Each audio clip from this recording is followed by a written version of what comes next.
Krishna Thakura Yasoda Guru Dasi Guru Oh hey Vaishnava Thakura Doyara Sagara Edase Karuna Kori.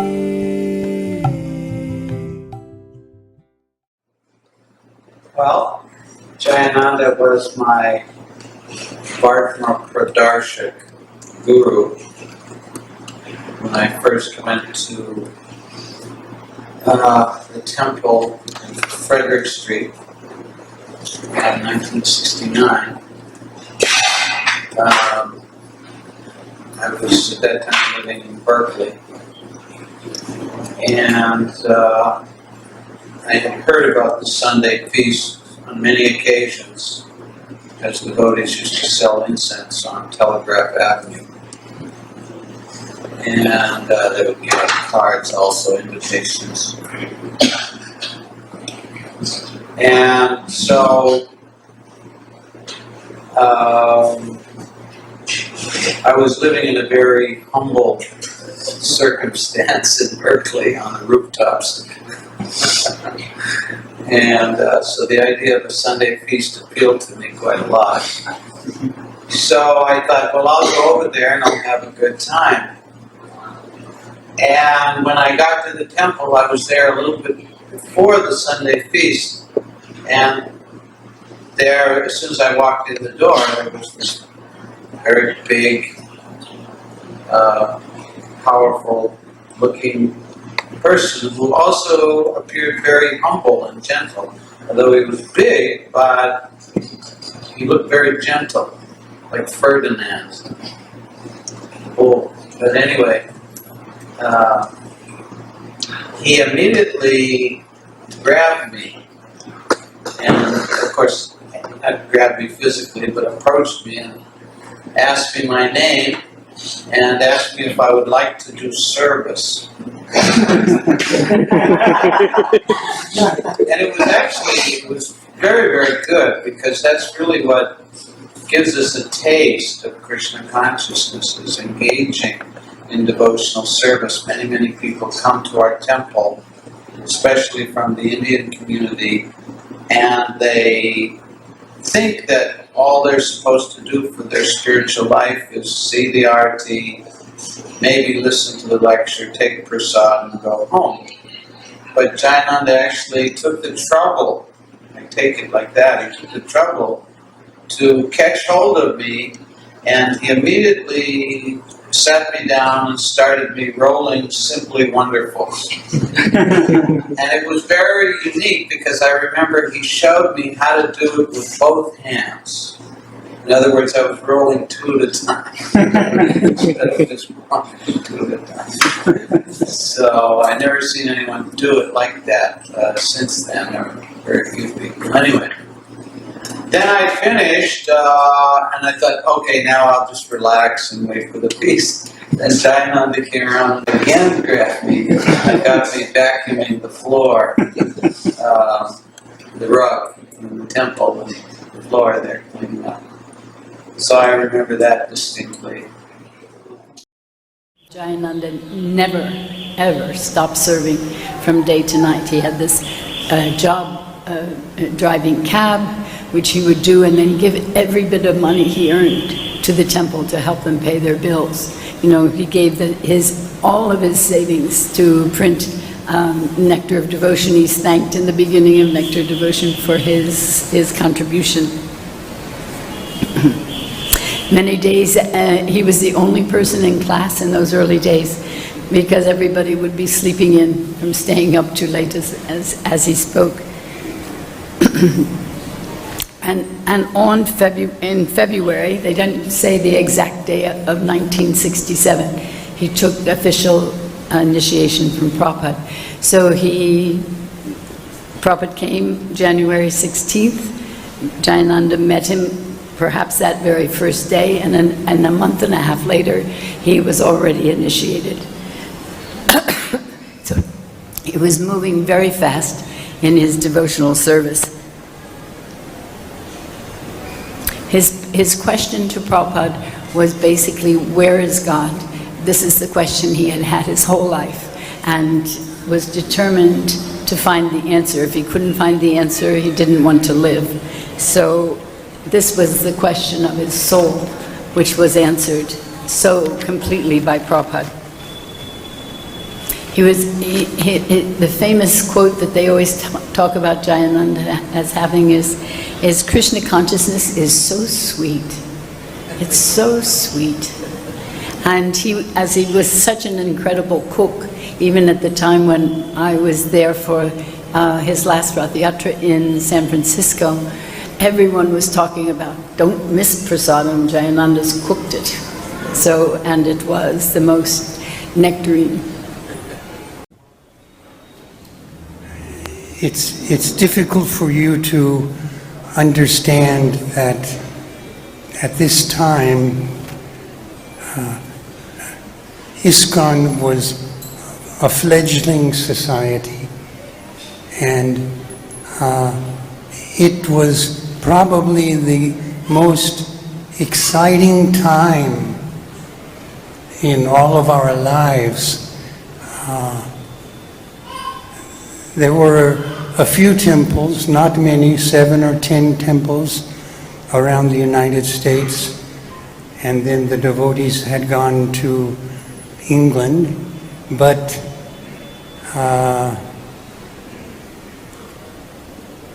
there had been plans made to have this festival in San Francisco, a Rath Yatra festival, and Srila Prabhupada was going to come to this festival. So for me, I was so excited because this was 1970, but I had waited 2 years to see Prabhupada. And finally, I was going to get this opportunity to see Srila Prabhupada. So we drove to San Francisco, and it was amazing to see so many devotees that had come from all of the temples around the United States, especially because our temple, we had 4 devotees in the temple, but there were so many devotees there, and everyone was busy working on this festival, this Rath Yatra festival, and orchestrating all of the activities that were taking place was His Grace Jayananda Prabhu.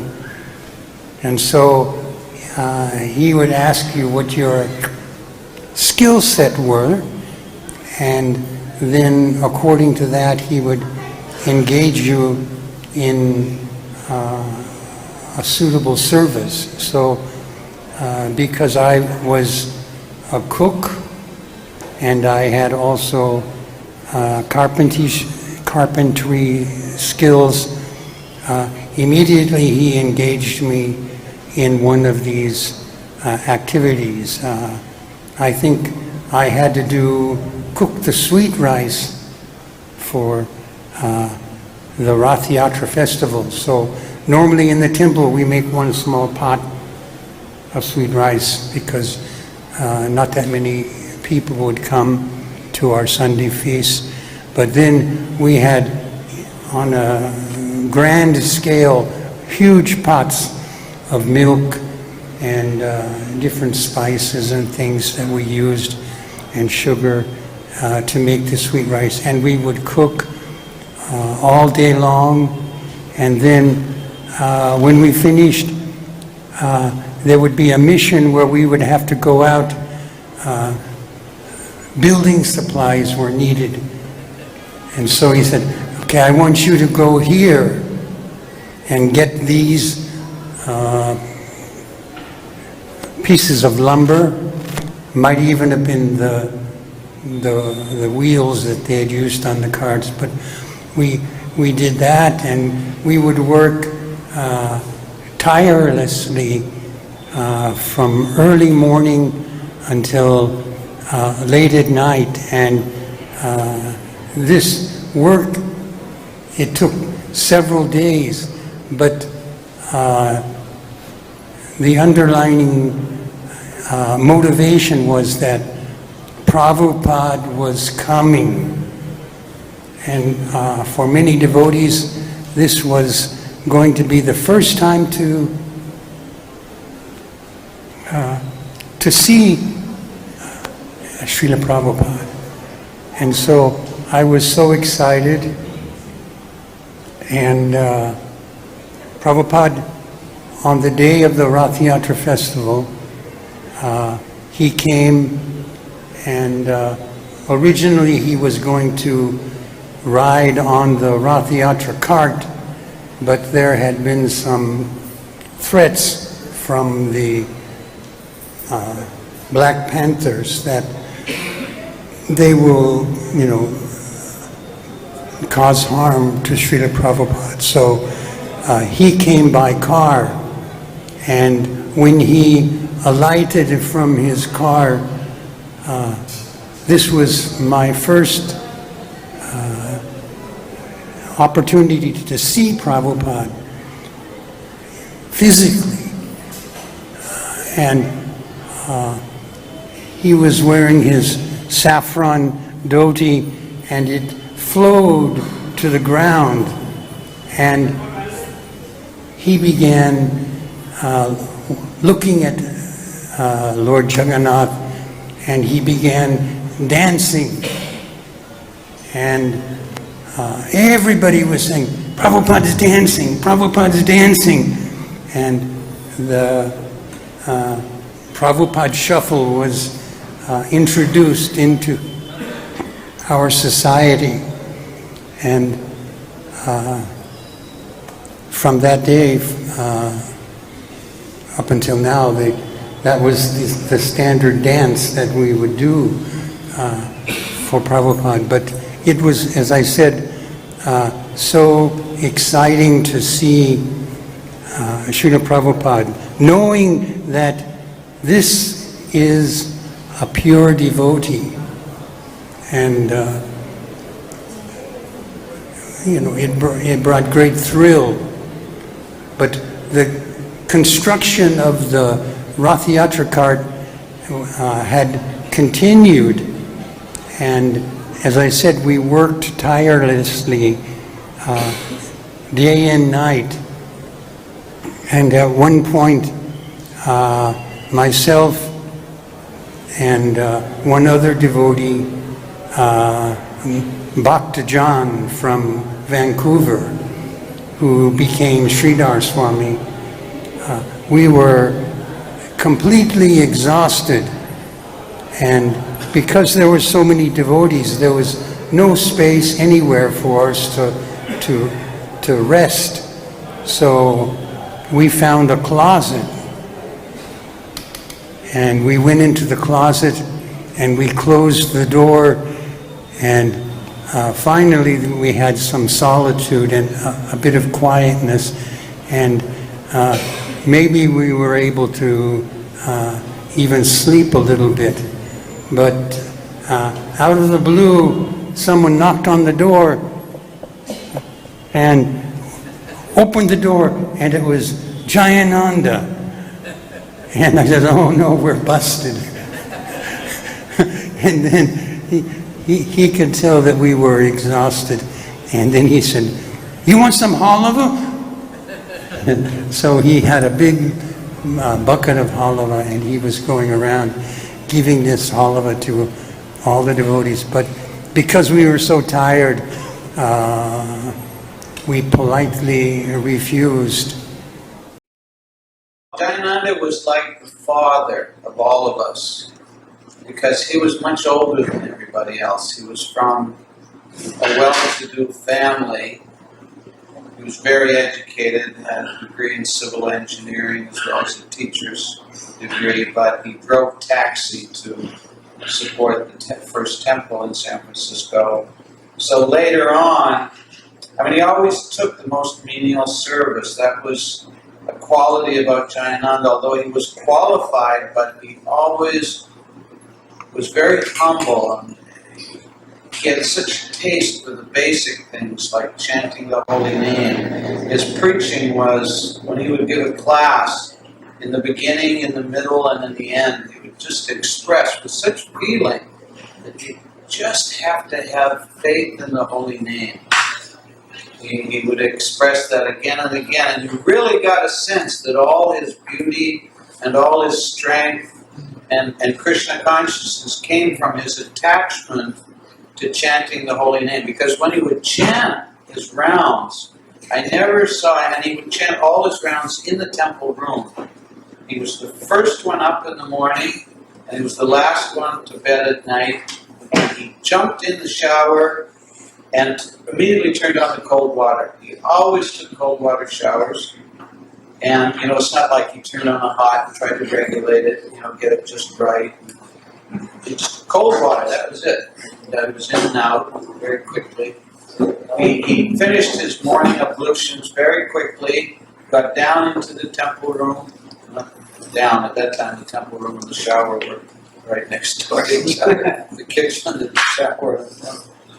And he was chanting his rounds there in the morning and finished them all in the temple room. And it was just like, Hare Krishna, Hare Krishna. There was so much into it for like an hour and a half straight. And then when he didn't like to give class, but whenever he was forced to give class, he would speak so sublimely, simply, but it was so full of meaning and purity. His lectures also were very realized. He used to lecture, most of the lecture would consist of explaining how much people suffered in the material world, and he would cite the examples of the people who he would drive in his taxi, because they would talk to him. Taxi drivers are always having to listen to people's stories. So Jayananda would just tell us, he would repeat the stories of these people, and just by repeating the stories, when you heard these stories, you would realize that the material world is a suffering place, and one should take to Krishna consciousness. And he was the temple president. I remember he asked me to give class, practically I think the second day after I had moved to the temple. And I asked him, how do I do it? He said, you just talk about your own experiences. So after hearing him giving a class like that, I did the same. And I can see that from that example, that actually anyone who takes to Krishna consciousness should not be afraid to give class, but they should be willing to speak about Krishna and at least speak about their own realizations, as he taught us to do.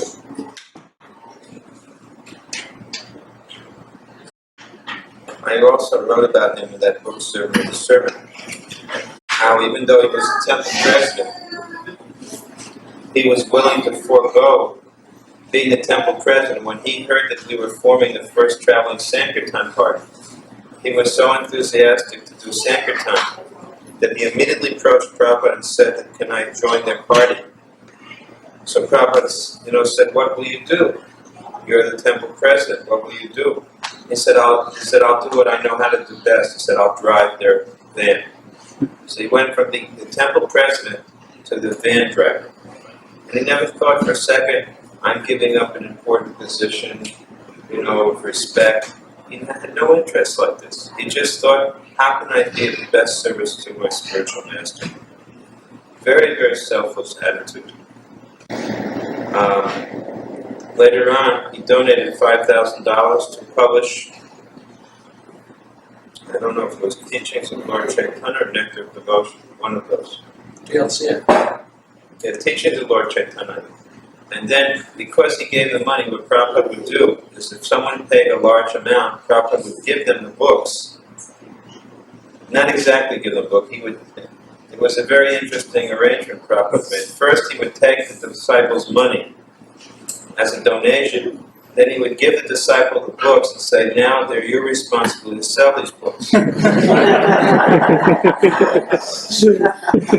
So he got them to do the service twice, pay for the books, and then sell the books and give the money back to them. So Jayananda's service became selling his books, and he used to go by himself. He had a little vehicle. He'd fill up the vehicle with the books, and he would go up and down the coast highway on the west coast, putting these books in the bookshops. He'd go out all week long, 5 days, 6 days, traveling by himself, just all day long, selling a few books, and then he'd come back Sunday for the Sunday feast. While all of us were at the temple, enjoying a nice time there together, he just went out selfishly, all by himself. And I never saw it affect his consciousness. He was always in perfect Krishna consciousness. I mean, anybody who's done traveling Sankirtan knows it's not easy, and you usually have another 1 or 2 people with you. But to go out alone like that was very, very difficult. In those days, we didn't have all the advantages we have now, having gone to Mayapur, Vrindavan, big temples, so many senior devotees to associate with. He didn't have any of that, but he remained in Krishna consciousness. Then when we got the property in La Cienega Boulevard, he went out and he was very expert at getting things donated. I remember he got 108, I think, rose bushes donated and 4 gardenia bushes. And then he proceeded to plant every one of them personally. And it just never stopped. He would chant all of his rounds, and then from morning till night, do service. And it didn't matter what the service was. He may have been the president, he may have been the van driver, he may have been a gardener. He always took responsibility to remove the garbage from the temples. He took that as his personal responsibility to take all the garbage out. He was on a first-name basis with all of the people who would do public services. The telephone people, the garbage collectors, whoever it was that came to the temple, he knew their name, they knew him. And he'd always speak to them, he'd always give them prasadam. Now he's actually a Krishna conscious person. And by coming into his contact, immediately anyone who came in his contact became favorable to the Hare Krishna movement. Automatically. He was such an emissary and representative of Prabhupada and Krishna. In the beginning of the Nectar of Devotion, Prabhupada wrote, I beg to acknowledge with thanks the contribution made by my beloved disciple, Sriman Jayananda Brahmachari. So there he was.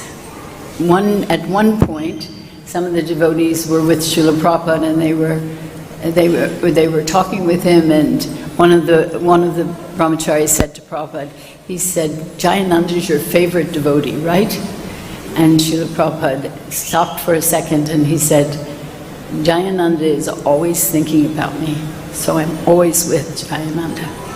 So in that way, he was always giving examples of really how we could become more Krishna conscious, what kind of consciousness we needed to be developing. He was a pioneer in book distribution. One day, he took the teachings of Lord Chaitanya that had just been printed, and he went out in the day with a bag of books, and he started distributing them. So he was basically the first book distributor in our movement. And then another day, there had been a celebration, a festival at the temple. Prabhupada was there, and Jayananda went out on the street and started clinking his kartals and chanting Hare Krishna, and the first Harinam party started, basically. And Prabhupada was so pleased with that. So he started a business at one stage fixing cars. Of course, he fixed the temple cars, but I don't remember the details so much, but I remember he and Gajendra and Balabhadra had a business fixing cars to earn money for the temple, and they called it Johnny Nanda and Billy Bhadra's auto repair. And then I remember going with Jayananda to Los Angeles. And he was a very practical, what we would call a down-home devotee. Just pure, but he definitely was not a niyamagga. He stressed the rules and regulations, but he was not a, in other words, we stopped one time to get some prasadam. And so he, first of all, that's a funny thing. Anyway, we had to say it was noon. So we were supposed to say our gayatris. So his thread was kind of short. It kind of went over his shoulder because it had been broken so many times. And so we said our gayatris, and he finished his in about 1 minute or so. And so I asked him later, wow, that was a fast gayatri. How'd you do that? And he said, I can't remember a darn word. I knew he was joking. No, he wasn't joking. Because one time, after Prabhupada gave us the Gayatri Mantra, he couldn't remember. So he went to Prabhupada, and he took me with him, and he asked Prabhupada to help him pronounce the mantra, so Prabhupada asked him to practice. And for a while he practiced, and Prabhupada just went like this and said that it's hopeless.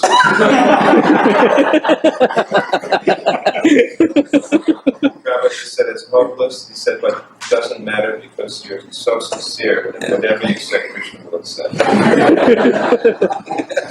That's good. That's great. And then, so we were going to buy something in the store. So he said, what do you want? And, I neophyte devotee, I said, well, what does Krishna want? And he said, well, Krishna likes many things, but what do you want? And I thought, he was just very lovable. He was a real person who loved Krishna, loved the devotees, and loved devotional service, and he just, someone you always wanted to be around. You didn't feel intimidated by him. He was just a great person. One time, Prabhupada sent a garland to be given to Jayananda, and he refused to take the garland because he was covered in oil and things from doing the work that he did on the cars. And he said, I can't accept it, I'm too dirty. And Prabhupada said, you may be dirty, but your heart is pure. Please. And he made him take the garland. Hopefully we can have a pure heart like that. Everyone was attracted primarily to his purity. Everyone wanted to talk to him. Everyone wanted his association. And whenever you would come to him, he always had some amazing service that he would do.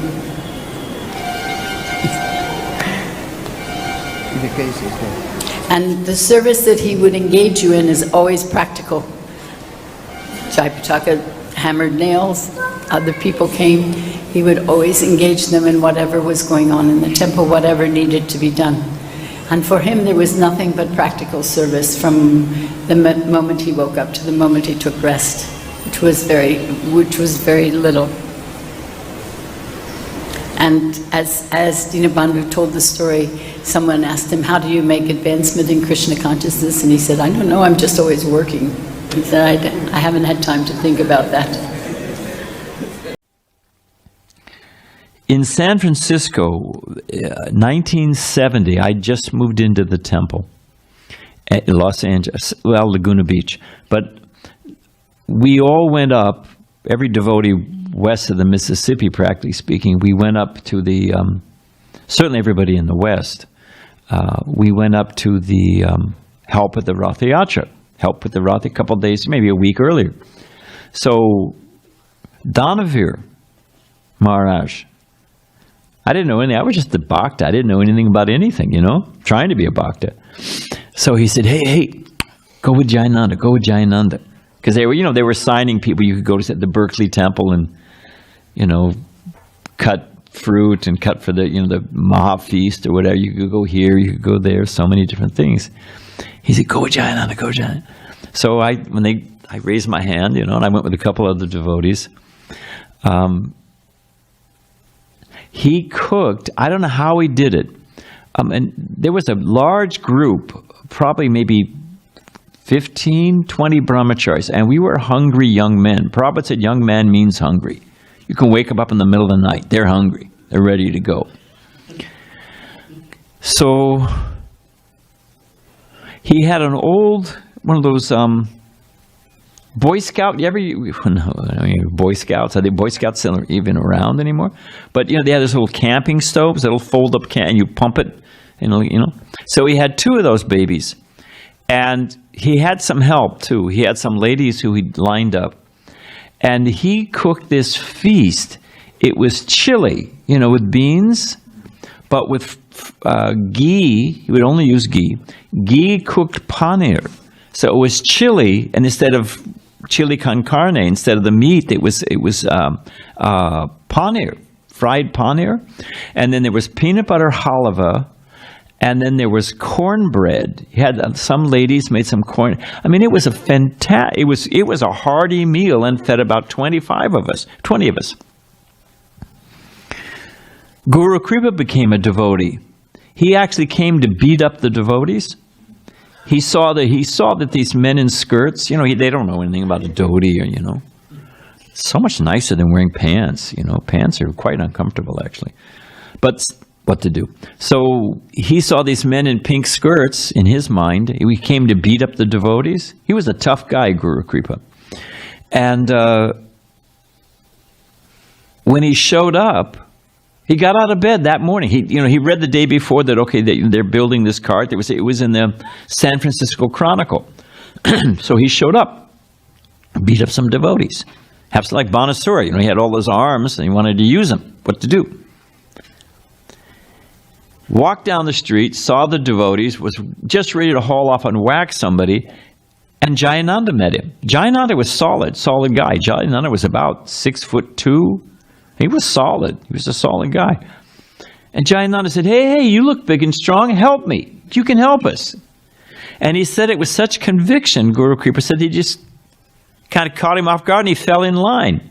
And he helped him getting some refrigerator donated and you can use it for something and unload the lumber and, Next thing you knew, they fed him. He said, best meal he ever had in his life. He said the devotees were so nice and fun and, So next thing you knew, it was 10 o'clock at night. He had a great day and take a swing at everybody. He was completely exhausted. Jayananda just turned him around and engaged him. So after a day like that, Jayananda worked as hard. It was great. We're young men, a lot of passion. So I remember we came back to the temple. Karandar was there and a number of other devotees. And the little temple on Frederick Street the temple room couldn't have been bigger than, I don't know what, like a third of this room. It was a small temple room. And then there was the basement where the devotees, brahmacharis, slept downstairs.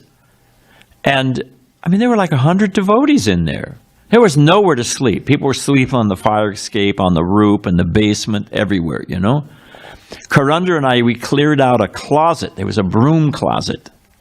And it was a broom closet. It was like a closet about the size of this. And we took all the buckets and brooms and everything out. We threw our sleeping bags, the 2 of us, and slept in there.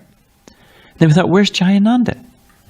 Jayananda slept by the front door, the front door of the little storefront. So, Karandar, he was a very wonderful devotee. Karandar said, Jayananda, hey, you can sleep in here. We'll sleep. He looked at me, box to box. Yeah, no problem. Because, he's a senior devotee. You sleep here, Jayananda. It's a little more quiet, and we'll sleep out in the... He said, no. He said, I don't really like to sleep. He said, you tell the truth, I don't like to sleep.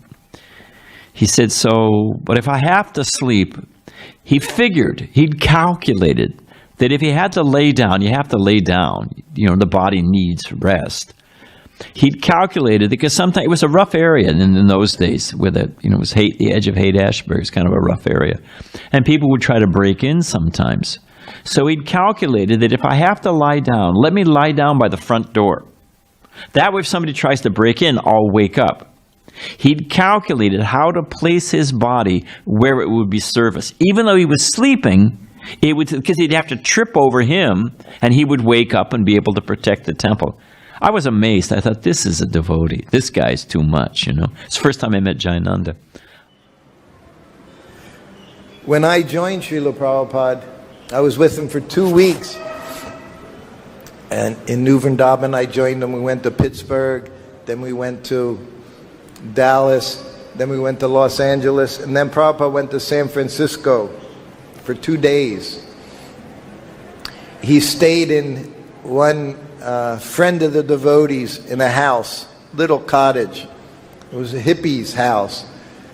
They cleaned it and cleaned it and cleaned it for days before Srila Prabhupada came, so that Prabhupada would be peaceful there and that it would be proper for Prabhupada's presence. I had only been with Prabhupada at this time for literally 10 days, 2 weeks. And when we got there and Prabhupada sat down in the chair, it was just a typical chair from the 60s, kind of. He sat in the chair and the devotees are just sitting in front of him. And Prabhupada's looking and he said, whenever you receive a guest, you should wash their feet. So Prabhupada told his disciples that you should wash his feet. He had to tell them.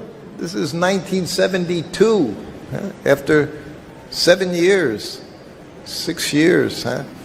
Prabhupada said, proper. He said it's just proper in Vedic culture. Someone comes as a guest, you wash their feet. Then he said, you cut some fruit. And Prabhupada distributed prasadam. And Jayananda had arranged a preaching program. And I remember we went to some hall and Prabhupada spoke. And after speaking, and all the devotees were coming up to Prabhupada's Vyasasana. And I'm, again, sitting there, just young servant, young devotee, young boy. And Prabhupada says, where's Jayananda? See, this was Jayananda. 2.5 years with Prabhupada, I don't ever remember seeing Jayananda. He didn't come and travel here and there to see Prabhupada. He always was doing his service. So Prabhupada's sitting there, everyone's looking for blessings, This is our process, blessing, give me blessings. Everyone's coming to Prabhupada for blessing. What did Prabhupada say? Where's Jayananda? Oh, he's in the kitchen. He was cooking popcorn for Harinam Sankirtan. San Francisco, they would distribute little bags of popcorn. So what did Prabhupada do? He got up and he went to the kitchen. How many times have we heard that? Don't try to see Krishna. You do service so that Krishna will come and see you. This is what Prabhupada did. These aren't just things we say. This is reality. This is the spiritual reality. Don't try to see your spiritual master. Do something. He'll come and see you. So that's what Prabhupada, he went to the kitchen. Jayananda's keeping the popcorn from burning. Then they went out on Harinam. The devotees were in Harinam Sankirtan. So Prabhupada had to leave the program. And he's in the car. He's sitting next to the driver. I'm in the back seat. So the car, they took the route past the Sankirtan devotees. So Prabhupada, they stopped the car. And Prabhupada rolled down the window and of course smiling. And all the devotees, everyone's in ecstasy. And one of the devotees, they gave Prabhupada a little bag of popcorn. So the rest of the way home, Prabhupada's got his hand in the bag of popcorn and he's throwing the popcorn in his mouth. So the next day, the same thing happened. Prabhupada spoke. Driving home, they went past the Sankirtan party. They stopped. And Prabhupada rolls the window down. And the devotee came with a bag of popcorn. Prabhupada said, no. He said, it's very, very good. He said, but I can't digest. So he didn't even take the popcorn. He said, I can't digest the popcorn. But he liked the popcorn. So that was my one experience I remember with Jayananda. was Prabhupada going to see him, this Jayananda. He started out as temple president, and then he worked his way up in devotional service by becoming more and more the servant of everyone. Jayananda joined Tamal Krishna Maharaj. They were friends from San Francisco. And when Jayananda was, when Tamal Krishna Maharaj was traveling across the United States with those bus parties and doing big kirtan and college programs and book distribution, he asked Jayananda to take over charge of one of the buses. So he was in charge of one of the bus parties. So he was traveling across America. And then when the Radha Damodar was based in New York, in that skyscraper, they were based there. So this is in New York. And Bhaktaran later on became Rohini Sutta.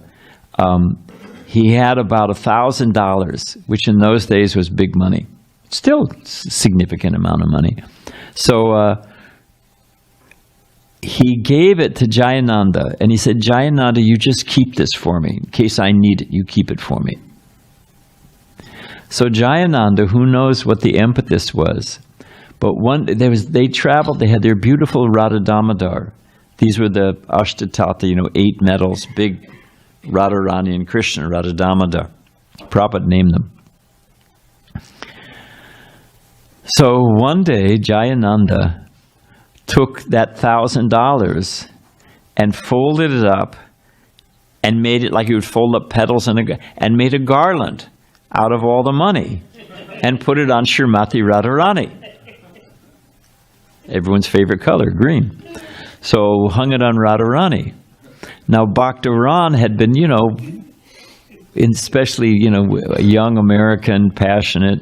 It's not easy to surrender and live a monastic order of life. Prabhupada said, we have so many do-nots. We don't do this, we don't do that. It just means being human, but still, for the savage beasts, they're Dvipada Pashu, 2-legged animals. It seems it's a tall order. So he decided he was leaving. So he came to Jayananda. He was going to ask for his money back. So he said, Jayananda, I need to talk to you. So Jayananda, again, who knows what mystic power Krishna in the heart, said, okay, but let's go take darshan. Have you seen the deities yet? Have you seen Radha Damodar? No. So let's go take darshan of Radha Damodar. So they went down to the temple room, took darshan of Radha Damodar, and he saw Radharani wearing this garland. And Jayananda said, I was holding that money, but I was thinking I should give it to Radharani.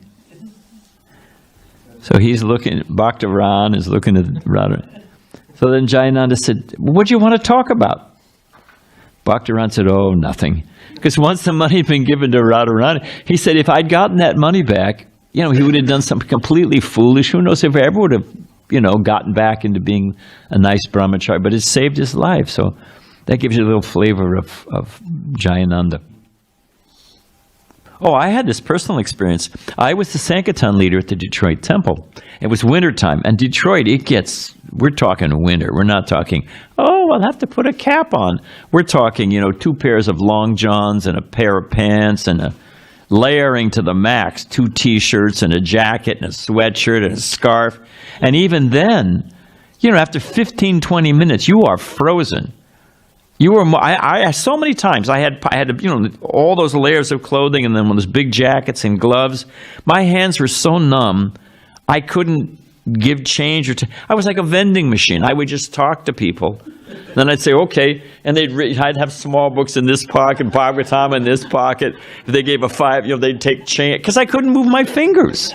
I've lost the circulation, 2 of my toes because of that. So it was cold. So he was getting all of his brahmacharis out. We were sharing the Sankirtan office, and he got his crew out. Everybody had their lunch. We got everybody going, we got them all out. Then we were going out to our spots. And I remember, I think it was actually Prahlad Priya. They called him Philly Phil. His name is Phil, is something Yeah. So I think it was Prahlad Priya. And, he got his Sankirtan spot, got his lunch, and he was going out with a little windbreaker. So Jayananda said, no, you can't go out. You're going to freeze. You're going to be a popsicle in no time, So he said, oh, take this jacket. And he took off his jacket and gave him his jacket. And then Bhakta Phil said, I can't take your jacket. Jayananda said, nah, don't worry. My mom sent me a brand new one. I got a much better jacket. You just take this one, So off he went, in Sankirtan. Then by the time we got everybody out, I was getting into my car to go to my spot. Jayananda was getting into his car to go to his spot. And he had that little windbreaker on. I said, Jayananda, what happened? I thought you had another jacket. He said, no, I just told him that. Otherwise, he wouldn't have taken it. I said, well, hang on a minute. We managed, if, somebody wasn't going out that, we found him another jacket. But that was just his mood, Jayananda Thakura, Prabhu. Unfortunately for myself, I grew up in my Krishna consciousness on the East Coast of America. And as we all know, Jayananda was from the West Coast. So personal association, didn't get any, except for one time. It was 1976, the Rath Yatra in New York City.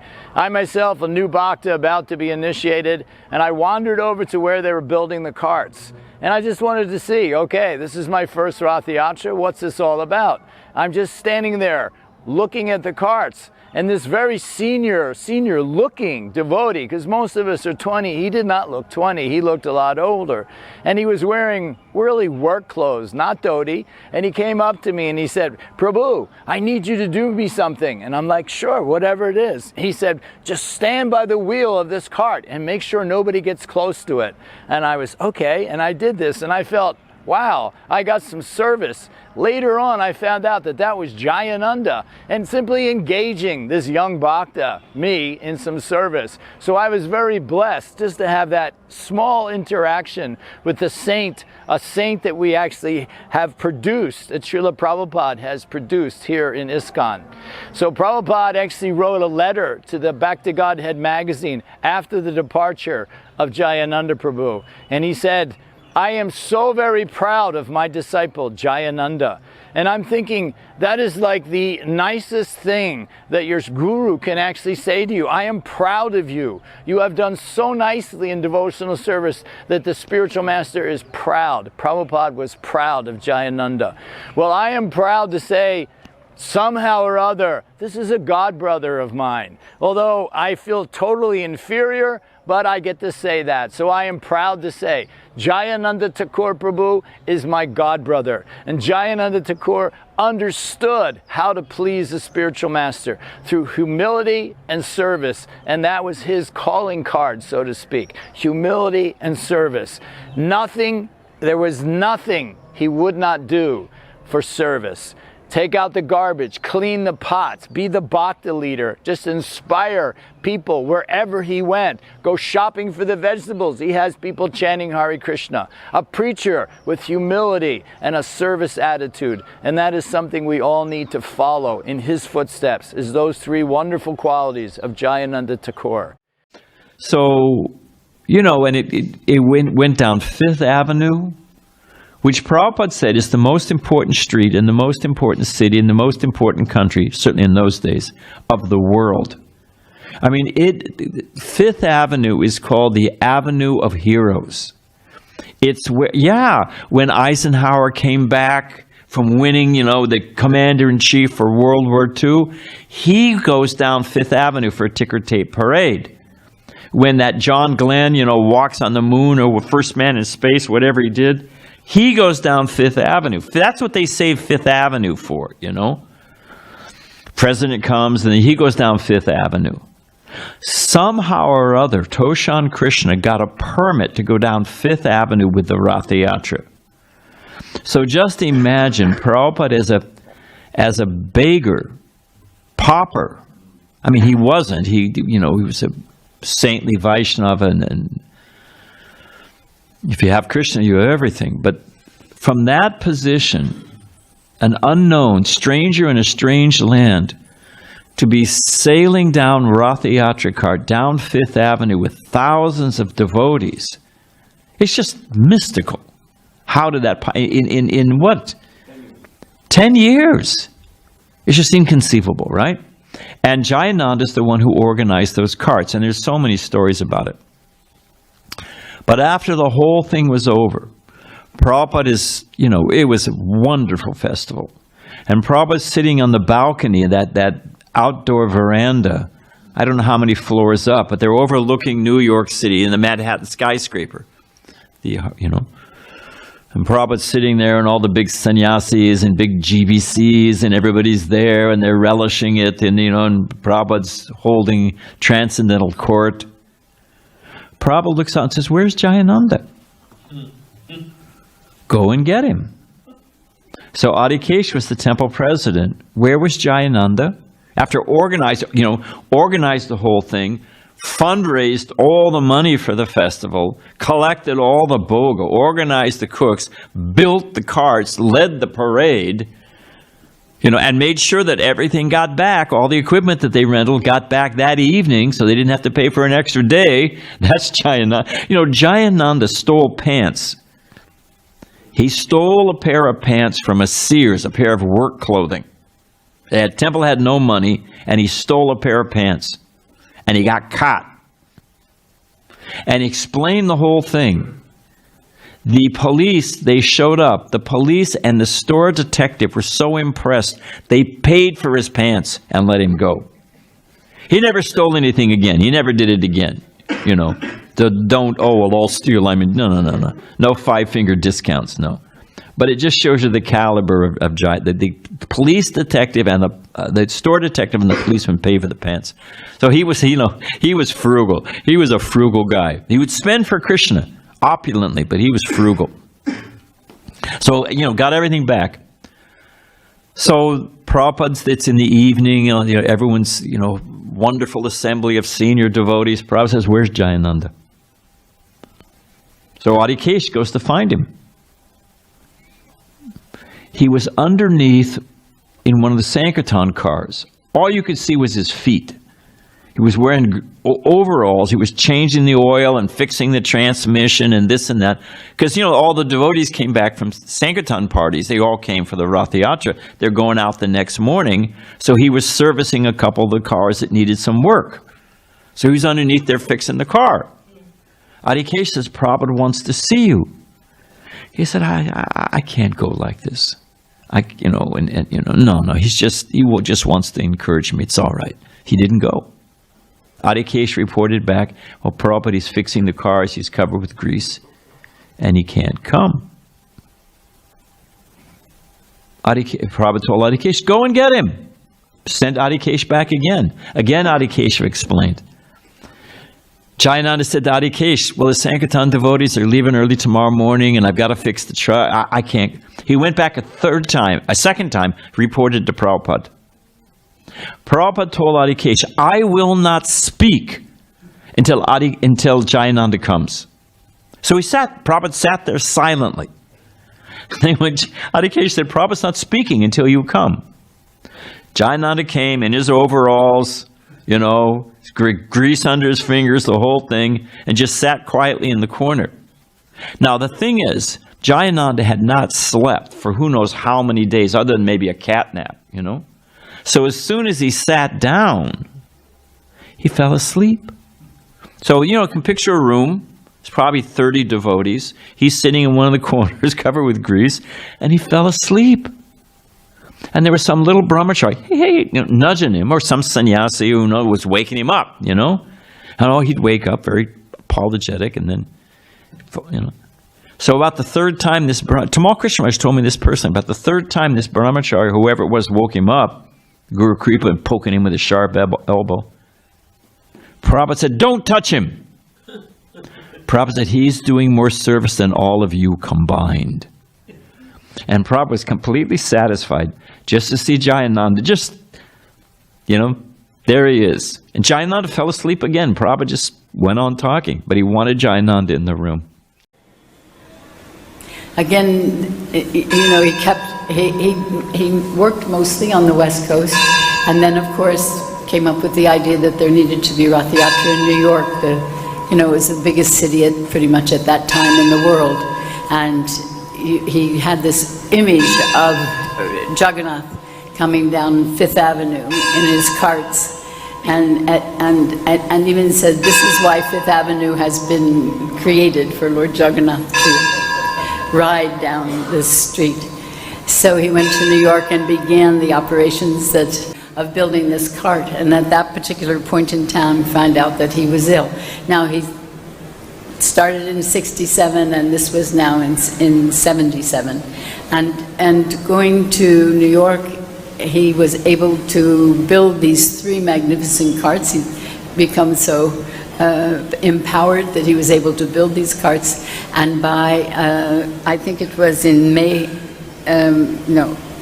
I forget what date, in 76 was the New York Rath Yatra.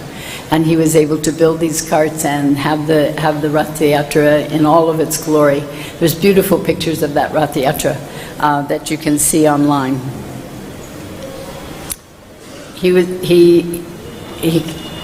After the New York Rath Yatra, he decided that LA was the next city that should have Rath Yatra, and he went. And so that's where he chose to go. And from a wheelchair, he basically instructed the devotees there to build the 3 Rath carts for the LA Rath Yatra. And he always attended Guru Puj in LA every day, and everyone would become completely enlivened when he'd walk in the room, because he had the capacity by that time. His purity was so palpable that just by entering a room, everybody felt their hearts lifting, and they would be so happy that he would be there. And always, as part of the Guru Puj, we all sat at the end, and we would say the prayer together, the prayer to the spiritual master, and it would be his voice that everyone could hear above everyone else's. And it was so pure and so beautiful that you really felt the meaning of those words in a way that you had never heard it before. He had leukemia, if I didn't say that. Yeah. And nothing else had worked. And so he went down and tried one of these clinics in Tijuana, because he wanted to serve. He wanted to get through Rath Yatra. To his last breath, he was raising money for the first LA Rath Yatra, which was absolutely fantastic. So he was down at this Tijuana clinic. So we went to see him. And I'd been traveling or doing something. I knew he was here. The devotees were, taking him prasadam and going to visit him. But when I got back, he'd been here about 2 weeks. And, he looked like death personified. He was just really ravaged by it. It just eats you up from inside. It eats the bone marrow. It's a nasty thing. So I went down there, and I went to his room. I said, I forget his name, John, or I forget what his name was, something, And they said, oh, he's in room such and such. So I went to the room, and the room was empty. And I thought, oh, man, I've missed him. And he's left his body, and there were no devotees here, I was just really... And then I saw there was a little sign on his door. Little sign, about this size or smaller. And it said, Bhagavad Gita classes, Monday through Sunday, 10 a.m. solarium. They had like a sunroom, whatever. And there he was. So I said, where's the solarium? And there he was, surrounded, looked like Jesus on the Mount. He was surrounded by all these people in wheelchairs and stretchers, and he was in a wheelchair himself. And he was preaching. He was giving Bhagavad Gita class. And these people were listening. They were an attentive audience, let me tell you. There's about 15, 20 people sitting around him, and he was giving Gita class. So, and we brought him he loved prasadam. He was a big prasadam hound. So we had one plate, probably all samosas, and some samosas and pakoras, and we had another plate that was all watermelon. And so when we gave him the plate of the samosas, he took samosas. He ate about 5 or 10. I don't know how, but he didn't touch the other side. And I realized he was blind in one eye. He'd gone blind. He could only see half the plate. Never complained. Didn't say anything about it.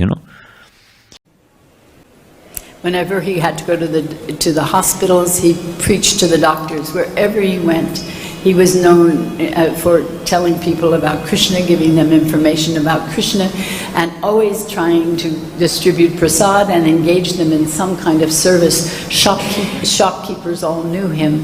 The people who were delivering things to the temple all knew him and wanted, even were hankering for his association, were hoping to see him at some particular point in time.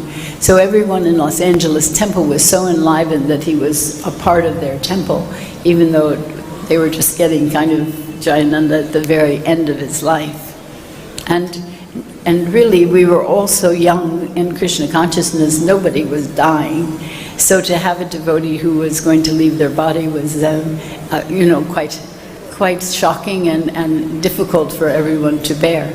But everyone was trying to serve him in one way or another. So he basically, just quite a little while before he left his body, he had a birthday. And everyone in Los Angeles wanted to celebrate this birthday. And he was almost actually too ill to be able to come. And still he did, because he always showed up when he was supposed to. And even in his very weakened condition. To see him, you would not have even thought that he was sick. If you'd seen him before, you realized he was shrinking. They tricked him.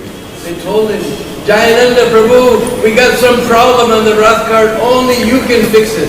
You have to come and tell us what to do. Because they knew he would never come to a birthday party. They wheeled him out in his wheelchair, and there was a birthday cake like a Rath cart.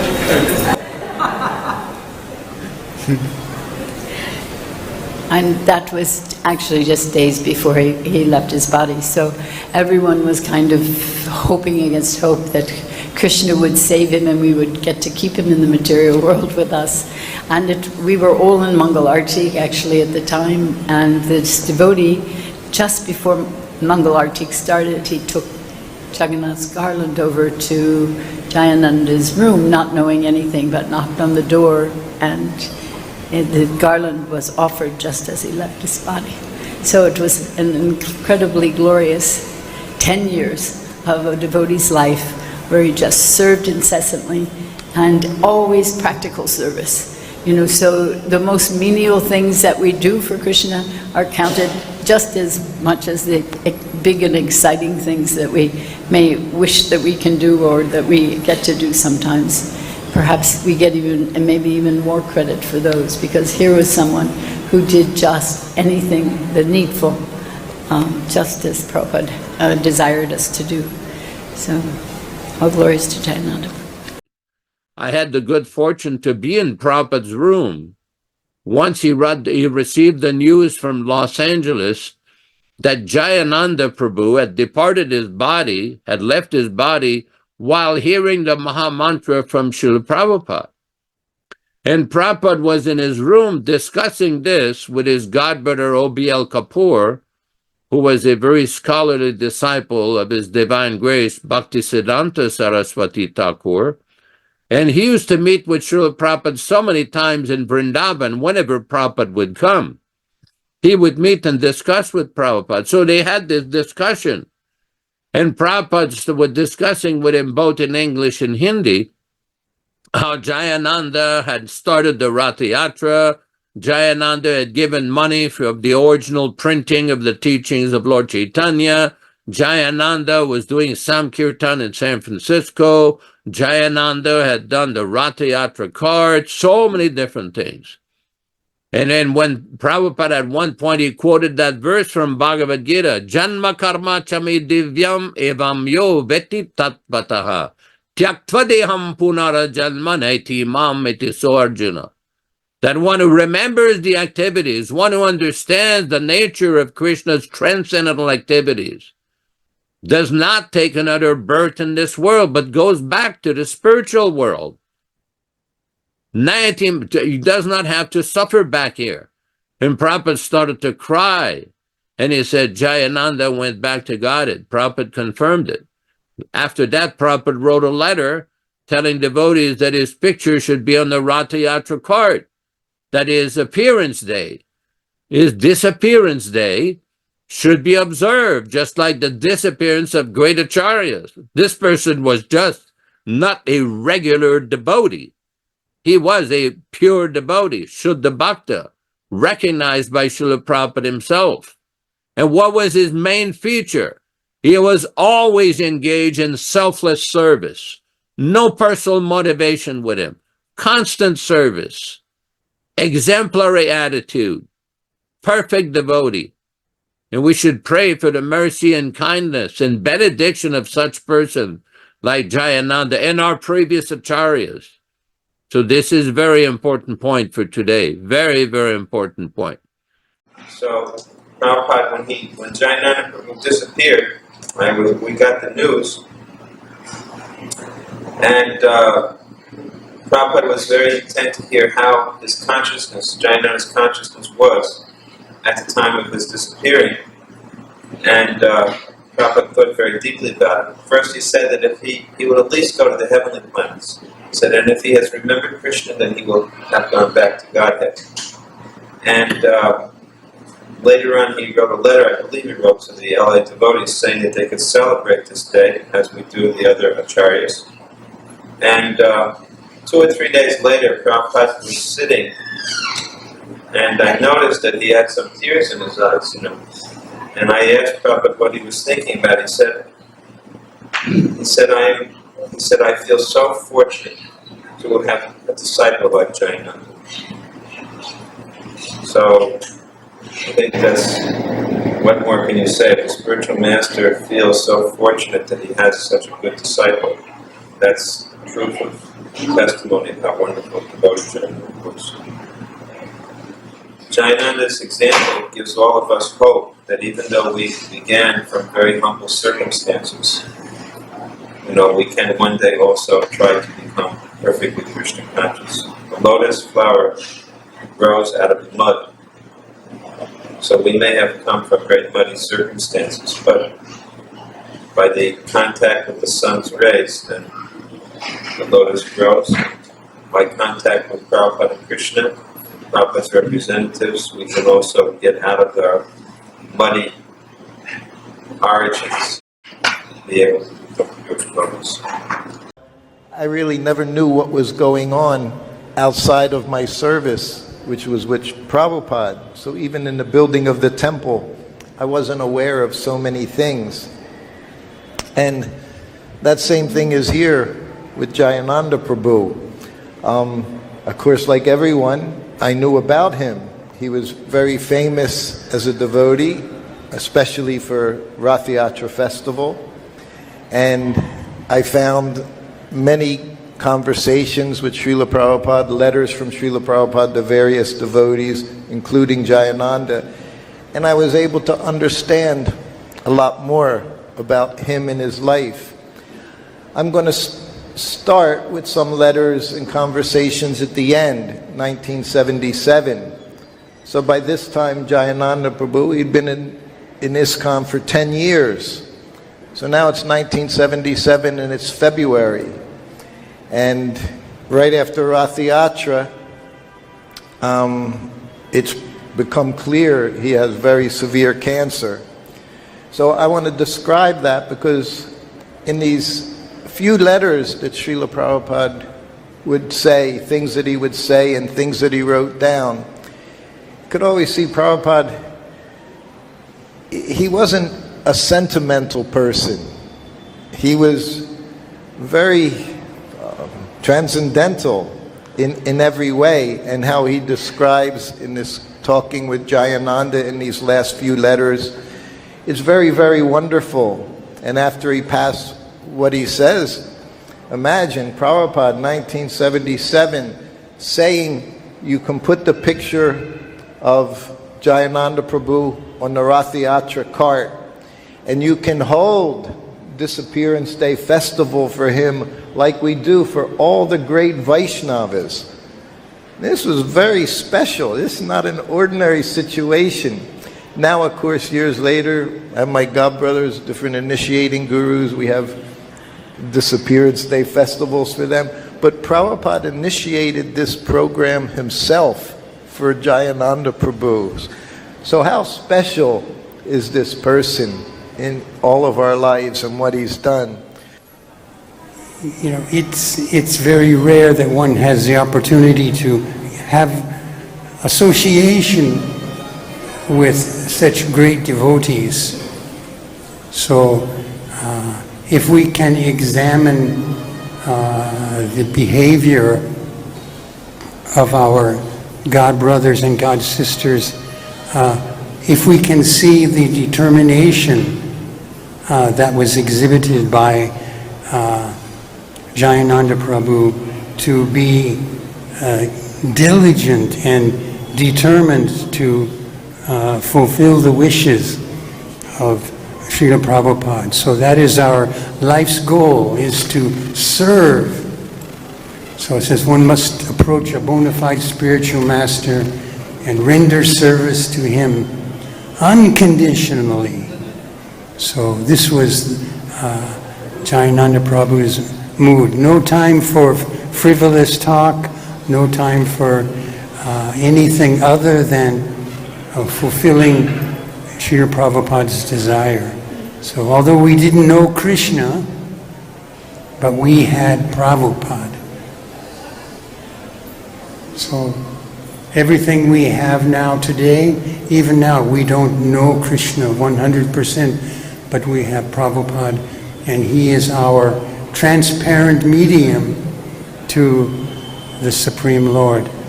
So devotees like Jayananda Prabhu, very fortunate to have even one moment's association with a pure devotee like this.